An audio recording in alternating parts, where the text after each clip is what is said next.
మనకు తోడై ఉంటే ఏంటి, పోతా పోతా ఇది నాది కాదురా అని విసిరింది కూడా నూరంతలే వచ్చింది నీ చేతికి.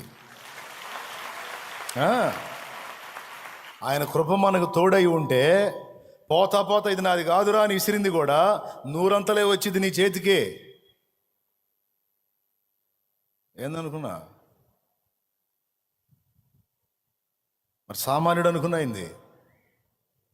పేదలను పెంట కుప్పల మీద ఉన్న వారిని సింహాసనం మీదకి ఎత్తినవాడు ఆయన. గొర్రెలు కాసేవాడిని తీసుకెళ్ళి ఇశ్రాయేలు మీద రాజు చేశాడు. గాడిదలు కాసుకునేవాడిని తీసుకెళ్ళి రాజుని చేశాడు.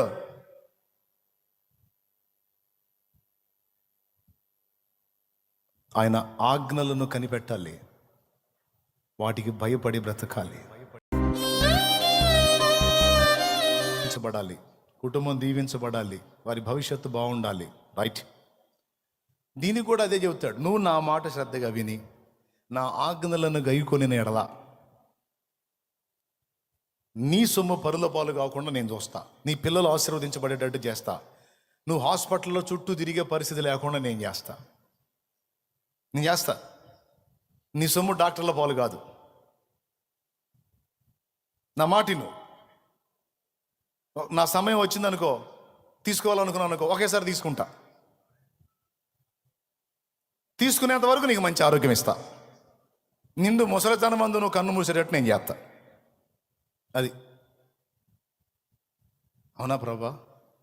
అట్టనే కావాలయ్యా నాకు. అట్లయితే నేను చెప్పింది నువ్వు చెప్పయ్యా, నువ్వేం చెబుతావు. ఇక వరుసగా చెబుతాడు, నువ్వు చెయ్యి. ఆయన చెప్పినవన్నీ నువ్వు చెయ్యి. ఆయన చెప్పి నీ చెయ్యిపోతే అప్పుడు అడుగు, అప్పుడు తగాదేసుకో ఆయనతో. నువ్వు చెప్పినని నేను చేస్తానా, నువ్వు ఇచ్చిన మాట నాకు ఎందుకు నెరవేర్చట్లేదు, నాకు తెలియదు, నువ్వు చెప్పిన నేను చేశాను కాబట్టి నాకు నువ్వు చేయాల్సిందని కూర్చో. నువ్వు ఆయన ఏం కోపడ్డు, నవ్వుకుంటాడు, చేస్తాడు, ఖచ్చితంగా చేస్తాడు. స్తోత్రం. అట్లా సెట్ చేసి పెట్టాడు ఆయన. స్విచ్ అయ్యి ఫ్యాన్ తిరిగిద్ది అన్నట్టు. నేను చెప్పిన మాట విని ఈ విషయంలో ఇట్లా స్టెప్ తీసుకో, నువ్వు దీవించబడతావు అంటాడు. పరిశుద్ధులు, భక్తిపరులు, ఆత్మ సంబంధులు ఆత్మీయంగా దీవించబడ్డారు, భౌతికంగా కూడా దీవించబడ్డారు. కొంతకాలం శ్రమ పడినా తర్వాత వారు అంచెలంచెలుగా దీవించబడి, సంతానం కూడా దీవించబడి ప్రభు కృపలో వర్ధిల్లారు. భూమి మీద కూడా దీవించబడ్డారు, ఆనందాన్ని అనుభవించారు, నిత్యత్వంలో కూడా స్థానం సంపాదించుకున్నారు. ఆయన చూసుకుంటాడు.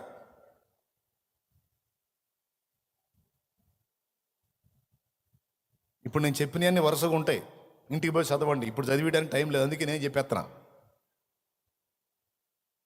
కొంతమంది విస్తారంగా సంపాదిస్తారు, కానీ ఆసుపత్రి చుట్టూ పోతుంటాయి. డబ్బులన్నీ లక్షల ఆసుపత్రికి. బాధ, ఇంత కష్టపడి సంపాదించే మొత్తం ఆసుపత్రికి పోతున్నారు నాయన. దేవుడు చెప్పిన మాటలు విని ఆ మాటల చొప్పున నువ్వు మారు మనసు పొంది జాగ్రత్తగా నడుచుకుంటే నీ సొమ్ము పరుల పాలు కాదు అంటాడు వాక్యంలో.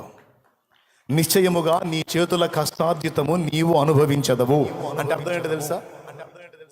నీ చేతుల కష్టార్జితం లోకుల పాలు కాదు, నీకు నీ పిల్లలకు ఉండేటట్టు నేను చేస్తా అంటాడు ఆయన.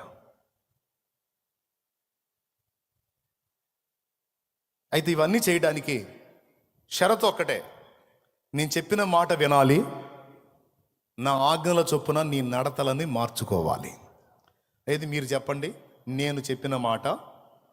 నోరున్న వాళ్ళందరూ చెప్పండి, నేను చెప్పిన మాట మీరు వినాలి, నా ఆజ్ఞల చొప్పున మీ నడతలను దిద్దుకోవాలి. మీ నోటితోనే చెప్పించా దేవుని మాట. ఏ విషయాల్లో నిన్ను జాగ్రత్త అంటున్నాడు ఆ విషయంలో నువ్వు జాగ్రత్తగా ఉండాలి.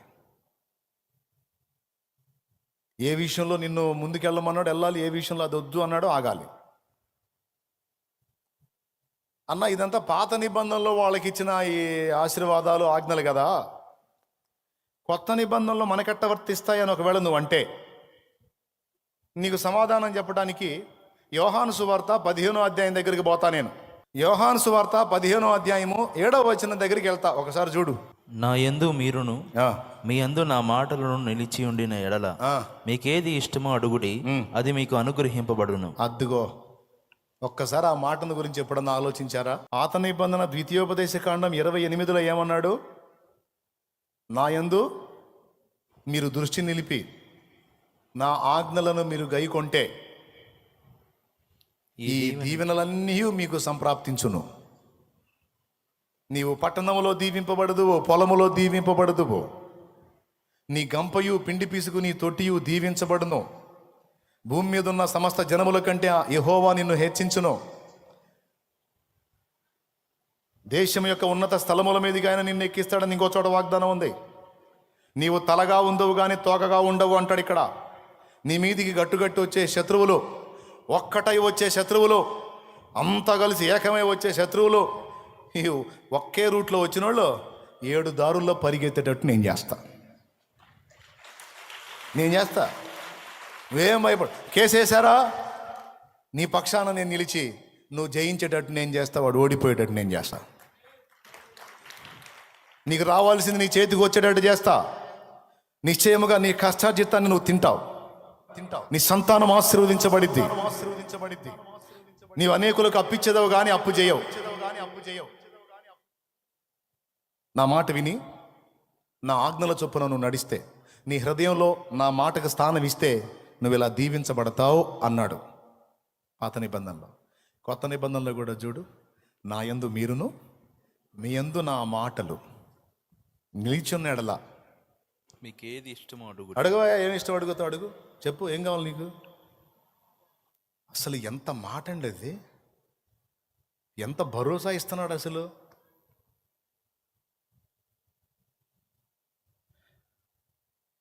ఇప్పుడు చెప్పు, కొత్త నిబంధనలో కూడా ఉందా లేదా? యోహాను సువార్త, అదే యోహాను సువార్త జస్ట్ పక్క పేర చూడండి, 14వ అధ్యాయం 15వ వచనం.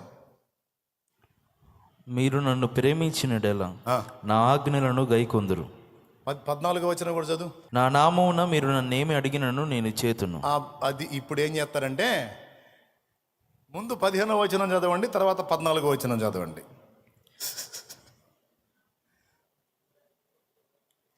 మీరు నన్ను ప్రేమించిన ఎడల నా ఆజ్ఞలను గైకొందురు, నా నామమున మీరు నన్నేమి అడిగినను చేతును. అది మీరు నన్ను నిజంగా ప్రేమిస్తే, మనం ఒకటిగా పాట పాడటం కదా ఎగురుకుంటా, ప్రేమించేదన్ అధికముగా ఆరా.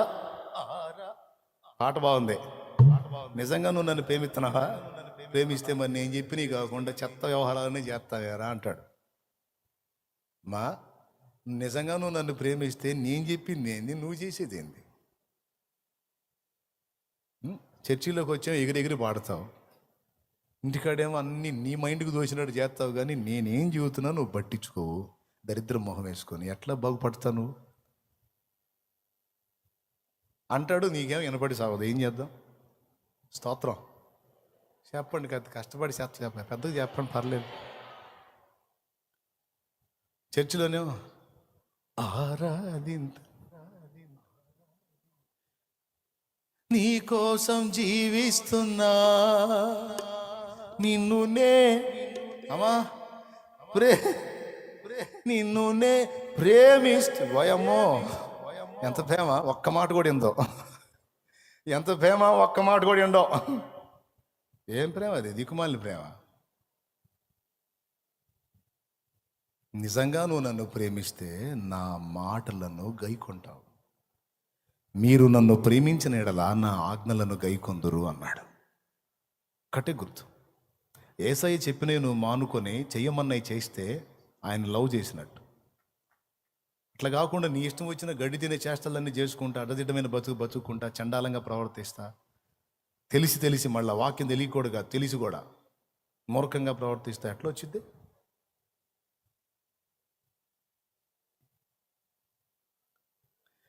దేవుని బిడ్డగా నీకు కుదరదో.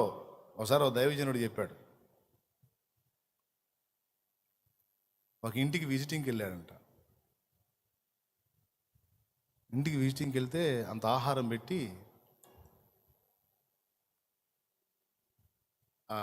ఇంట్లో చజ్జా బల్లలు ఉంటాయి కదా, బోల్ట్ల మంచం చజ్జా బల్ల మీద పెట్టుందంట. ఈయన వచ్చాడని ఆ బల్ల మీద నుంచి ఆ మంచం దించి చక్కగా బోల్ట్లన్నీ బిగించి సెట్ చేసి పాష గారు పండుకోండి అని ఇచ్చారంట మంచం. స్తోత్రం. పాపం పండుకున్నాడంట, ప్రార్థన చేసుకొని పండుకున్నాడంట. ఎవడో ఒకసారి వచ్చి తలుపు తీసి చూస్తున్నాడంట. ఎవరు? ఆ గృహస్థుడు, ఆ ఇంటి ఆయన. ఈయనకు డౌట్ వచ్చిందండి, తడోకోసారి వచ్చి ఇటు చూస్తాడని. సరే 4-5 సార్లు చూసి వెళ్ళి ఆయన కూడా పండుకున్నాడు. తెల్లారిన తర్వాత వచ్చాడంట. అన్న రాత్రి పండుకున్నారు కదా, మీకేం కాలేదా అన్నాడంట. ఈ మాటిని ఆయన గతుక్కుమన్నాడు. ఏం కాలేదని అడుగుతున్నాడు. ఏమైద్ది ఏం అవ్వాలని అని అనుకుని అదేందట్టు అడిగా ఉన్నాడు. కాలేదు నీకేం కాలేదా ఈ మంచం మీద అన్నాడంట. ఏమైంది? హాయిగా నిద్రపోయాను, నిద్ర పట్టింది, ప్రశాంతంగా ఉంది అన్నాడంట. మరి మాకెందుకు అట్ట అవుతుంది అన్నాడంట. మాకెందుకు అట్లా జరుగుతుంది అన్నాడంట. ఏం జరుగుతుంది అంటే, చాలా ఆశపడి కాస్ట్లీ ఖరీదైన టేక్ ఇది, ఇష్టపడి ముచ్చటపడి చేపించానన్న ఈ మంచం. ఆ రోజు నుంచి ఈ రోజు దాకా దీని మీద పండుకుంటే ఒట్టు. పండుకుంటావా? మధ్యరాత్రికి గిరగిర తిరిగి కింద పడ్డట్టు అయిపోతుంది మా పని. కింద పడుతున్నావు. మా ఆవిడ పండుకుంది, కింద పడింది. నేను పండుకున్నా, కింద పడ్డా. పిల్లలు పండుకున్నారు, కింద పడ్డారు. ఒక్కడు కూడా పండుకోలేదు దీని మీద ప్రశాంతంగా. నువ్వు ఒక్కడవే పండుకుందావు అన్నాడంట. కొన్నిసార్లు కొన్ని విషయాలు మనకు హాస్యాస్పదంగా అనిపిస్తాయి. దైవజనుడు చెప్పాడు. అదేంటి అంటే, ఏమోనన్నా ఎంతో ఇష్టపడి చేయించుకున్నా కానీ నేను పండుకున్న పాపాను పోలేదు.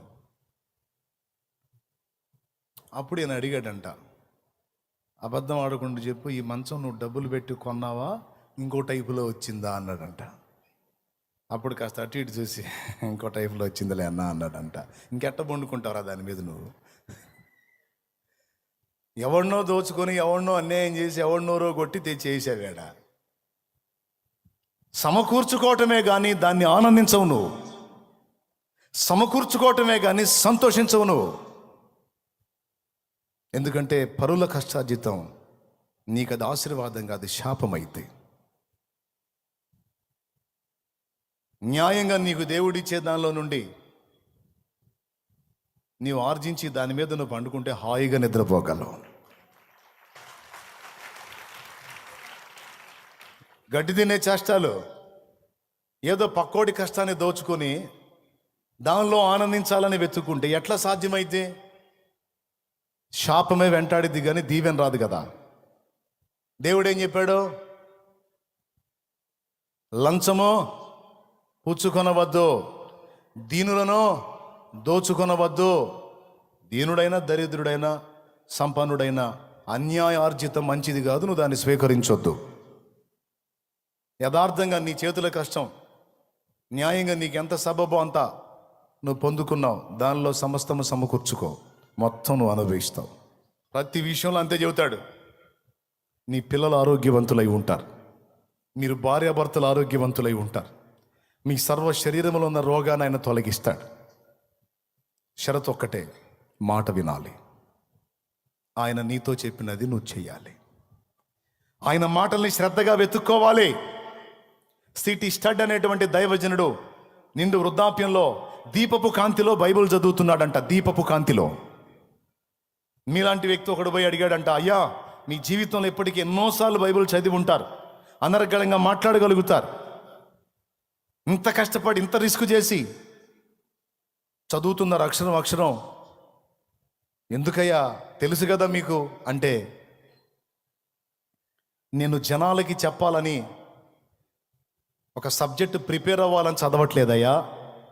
నా దేవుడు చెప్పిన నీతి నియమాలలో, నా దేవుడిచ్చిన ఆజ్ఞలలో నేను నెరవేర్చనివేవో వెతుక్కుంటున్నాను. నా దేవుడు చెప్పిన ఆజ్ఞలలో, నా దేవుడు చెప్పినటువంటి కట్టడలలో, నా దేవుడు చేయమన్న పనులలో నేను వేటిని చెయ్యకున్నానో, వేటిని నెరవేర్చుకున్నానో వాటిని వెతుక్కుంటున్నాను.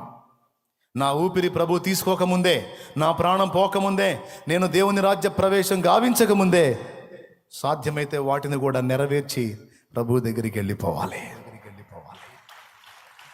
అయ్యలారా, అమ్మలారా, ఈ మాటల్ని సీరియస్గా తీసుకోండి.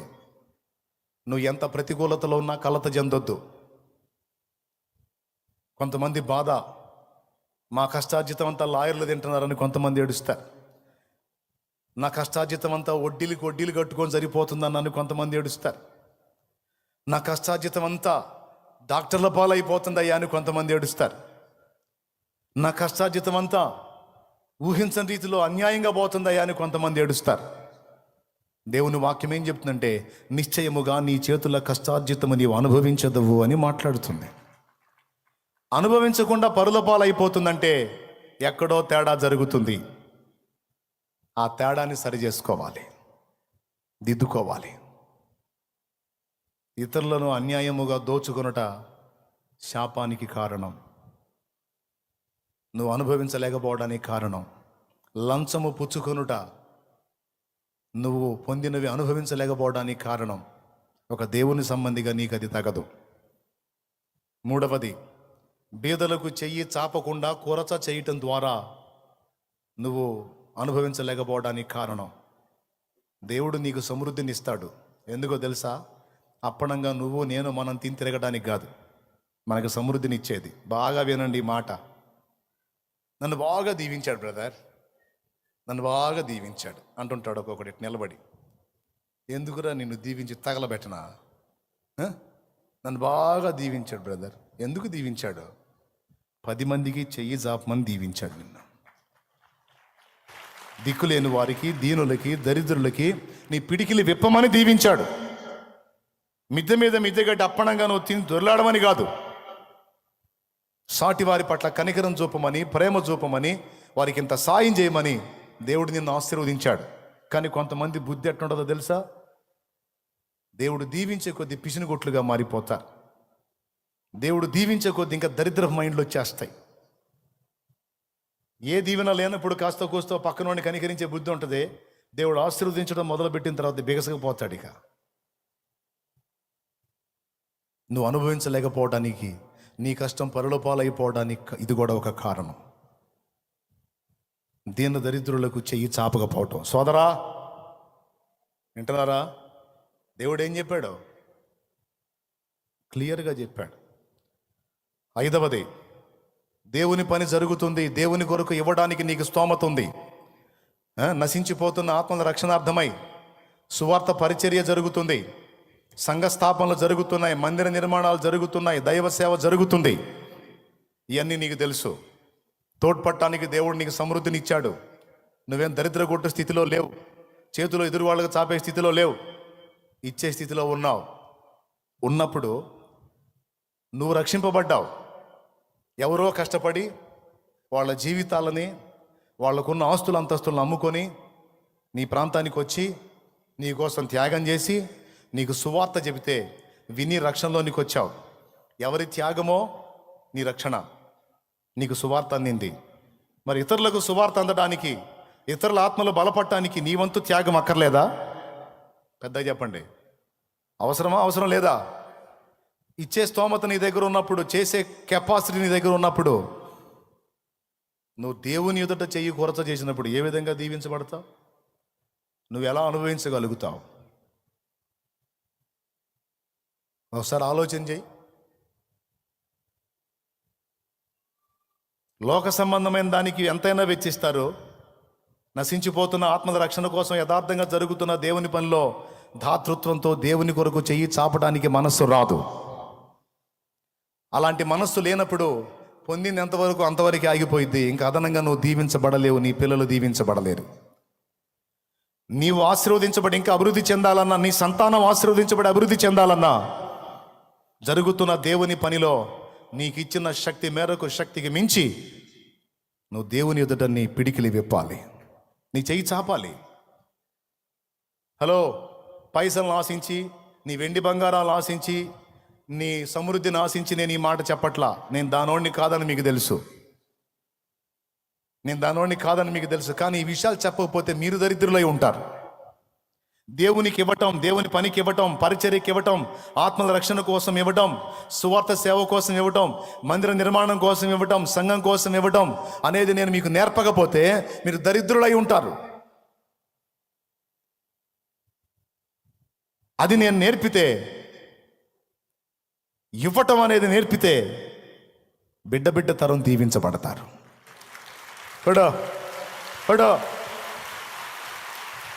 గట్టిగడో.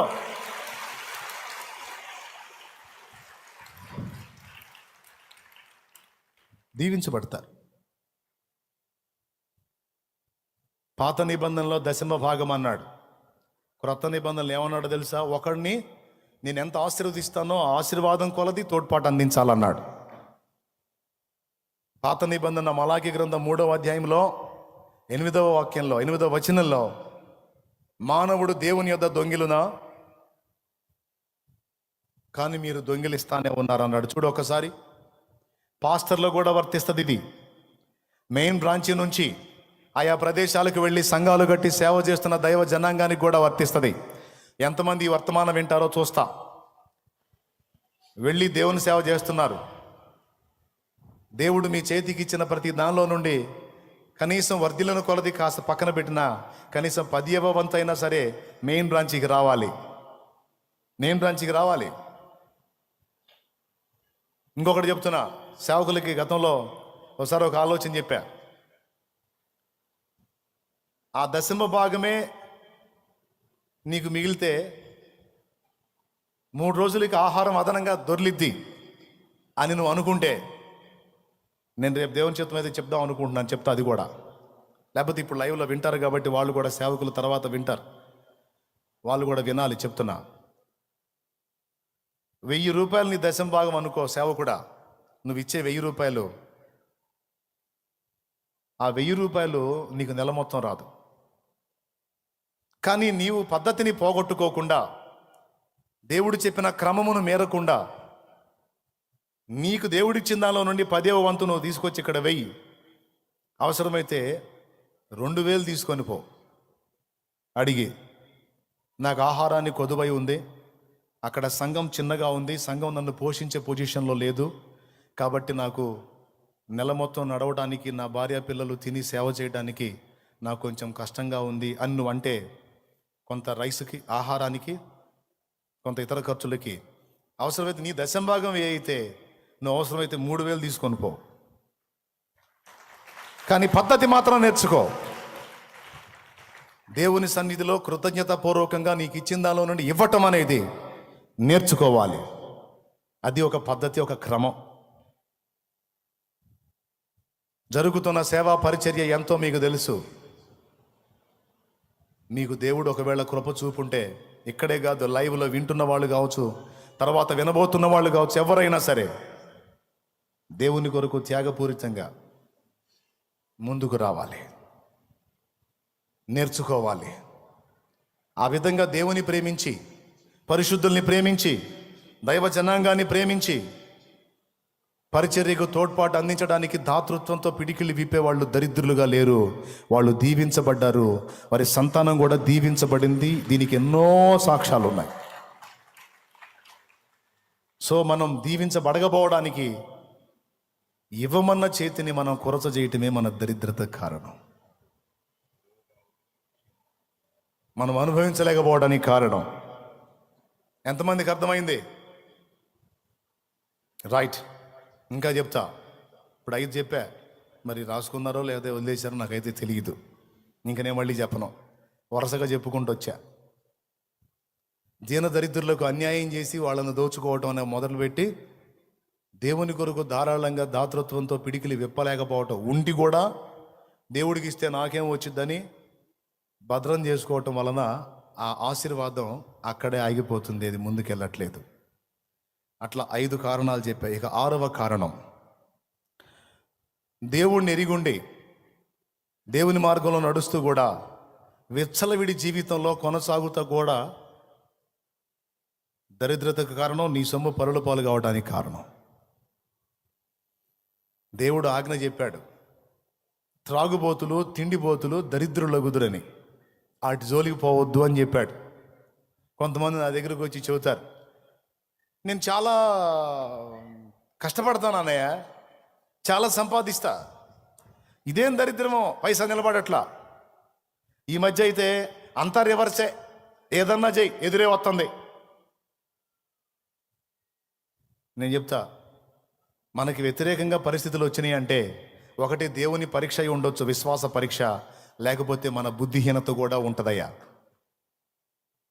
నువ్వు ఉండాల్సిన క్రమంలో అన్ని లెక్కల్లో క్రమంగా ఉంటా కూడా శోధించబడితే అది విశ్వాస పరీక్ష.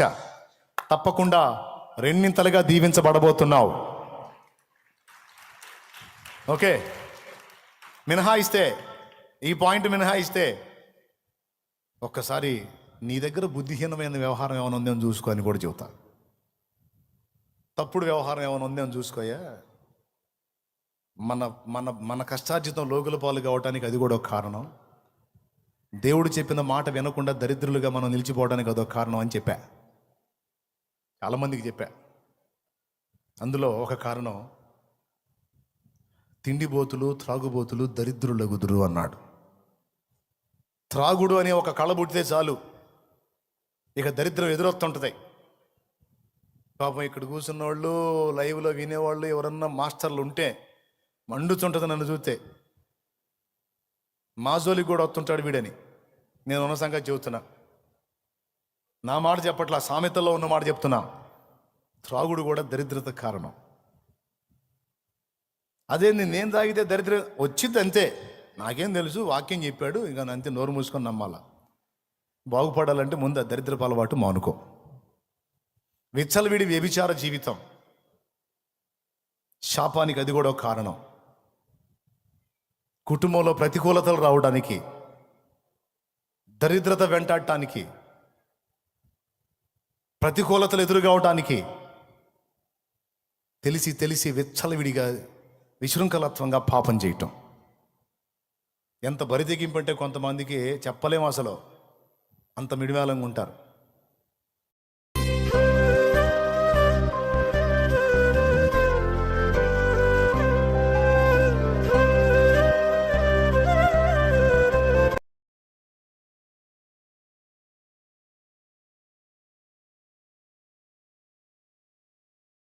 ఇప్పుడు నేను చెబుతున్న మాట కూడా వింటే మండుతుంటుంది కొంతమందికి. మరి వాళ్ళు చేసే పాపానికి సపోర్ట్గా మాట్లాడితే బాగానే ఉంటుంది, కానీ పోతారంటే ఊరుకోరుగా. ఏడిశారు, నాకెందుకు, ఉంటే ఉన్నారు, ఊడితే ఊడారు. నేను చెప్పకుండా మాత్రం మానుకోను. స్తోత్రం. విచ్చలవిడి. కొన్ని కుటుంబాల్లో స్త్రీలు, కొన్ని కుటుంబాల్లో పురుషులు, కొన్ని కుటుంబాల్లో యవనస్తులు. నీకు తెలుసా, నువ్వు చేసే శాపగ్రస్తమైన తప్పుడు పని నీ టోటల్ కుటుంబానికి దరిద్రం తెచ్చి పెడుతుందని. నువ్వు చేసే తప్పుడు పని టోటల్ నీ కుటుంబం శాపంగా మారుస్తుందని నీకు తెలుసా? నువ్వు తెలీదు, నువ్వు చేస్తావు.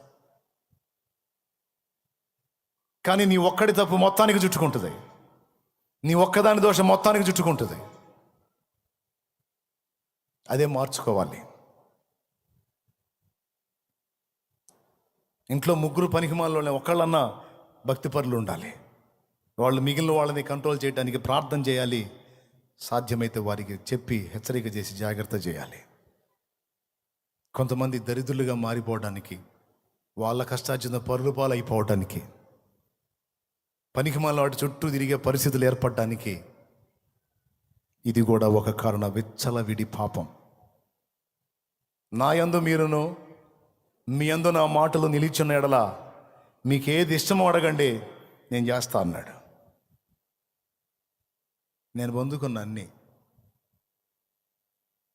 పొందుకున్నా. నోటికి తినాలన్న పదార్థం దగ్గర నుంచి, కట్టాలన్న దాని దగ్గర నుంచి ప్రతిదీ నాకు అది ఉంటే బాగుండు కదా అని మనసులో అనుకుంటే చాలా వచ్చింది. అది చేశాడు అట్లా. అన్నీ పొందుకోవటమే కదా, అవసరమైతే ఏసై కోసం శ్రమ పట్టాన్ని కూడా ఫిక్స్ అయిపోయి ఉంది. కష్టాలు, బాధలు, ఇరుగులు, ఇబ్బందులు ఏదైనా సరే యేసయ్య ఇచ్చి నీ పొందుకోవటమే కాదు, ఒకవేళ శ్రమలు అనే గిన్నెలో పోతే వాటిని కూడా తాగటానికి సిద్ధంగా ఉండాలి. స్తోత్రం. ప్రభు అన్నాడు కదా, నా తండ్రి నాకు ఇచ్చిన గిన్నెలోనిది నేను ఆశీర్వాదాలు తాగటానికే కాదు, శ్రమలు తాగటానికి కూడా సిద్ధంగా ఉండాలి. ఎందుకంటే ఆ శ్రమల అనుభవం అంతా మనల్ని సంపూర్ణులుగా చేస్తుంది.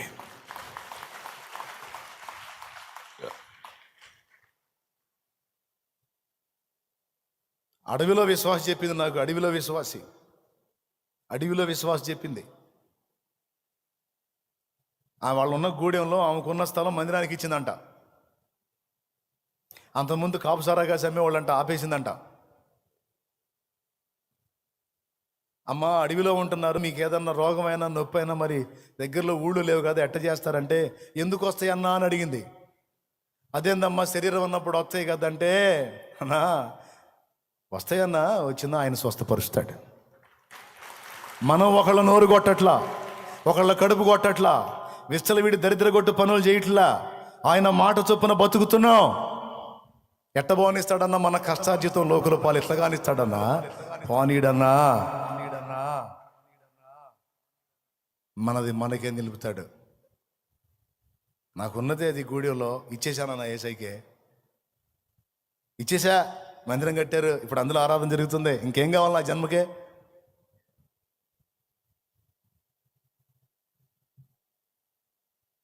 చెడుతనం చేస్తే, అడ్డదిడ్డమైన బతికితే, అంతకుముందు చేసామన్నా, కాపుసారాలు కాసాము, విచ్చలవిడి జీవితాలు, గందరగోళం చేసుకున్నాం. శాపం వెంటాడింది మమ్మల్ని, మా కష్టమంతా లోకుల పాలైపోయింది. ఈరోజు దేవుని మహాకృపను బట్టి మారు మనసు పొందాం, ఆ చెడుతనం వదిలేశాం. ఈరోజు మాకు కలిగిన సమస్తము కూడా దేవుడు దీవించాడు. మనకు తోడై ఉంటే ఏంటి, పోతా ఇది నాది కాదురా అని విసిరింది కూడా నూరంతలే వచ్చింది నీ చేతికి. ఆయన కృప మనకు తోడై ఉంటే పోతా ఇది నాది కాదురా అని విసిరింది కూడా నూరంతలే వచ్చింది నీ చేతికి. ఏందనుకున్నా మరి, సామాన్యుడు అనుకున్నైంది. బేదలను, పెంట కుప్పల మీద ఉన్న వారిని సింహాసనం మీదకి ఎత్తినవాడు ఆయన. గొర్రెలు కాసేవాడిని తీసుకెళ్ళి ఇశ్రాయేలు మీద రాజు చేశాడు, గాడిదలు కాసుకునేవాడిని తీసుకెళ్ళి రాజుని చేశాడు.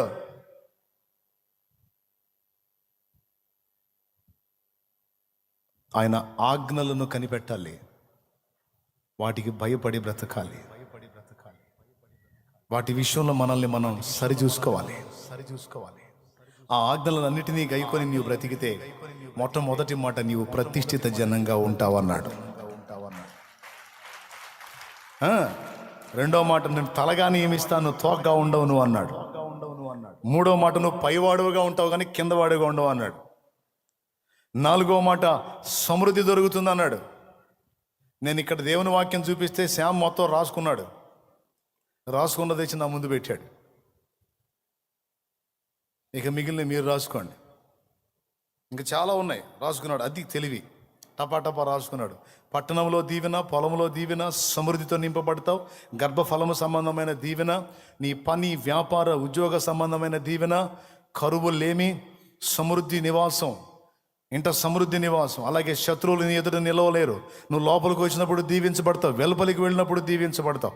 నువ్వు చేసే ప్రతి ప్రయత్నంలో, నువ్వు చేసే ప్రతి పనిలో ఆయన దీవెన నీవు చూస్తావు.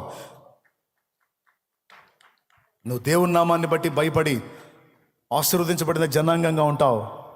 అనేకులకి ఇచ్చేదవు కానీ అనేకుల దగ్గర అప్పు చేసే కర్మ నీకు ఉండదు. స్తోత్రం కలుగును గాక. ఇంకా మనోడు రాసుకొని కూడా కొన్ని ఉన్నాయి.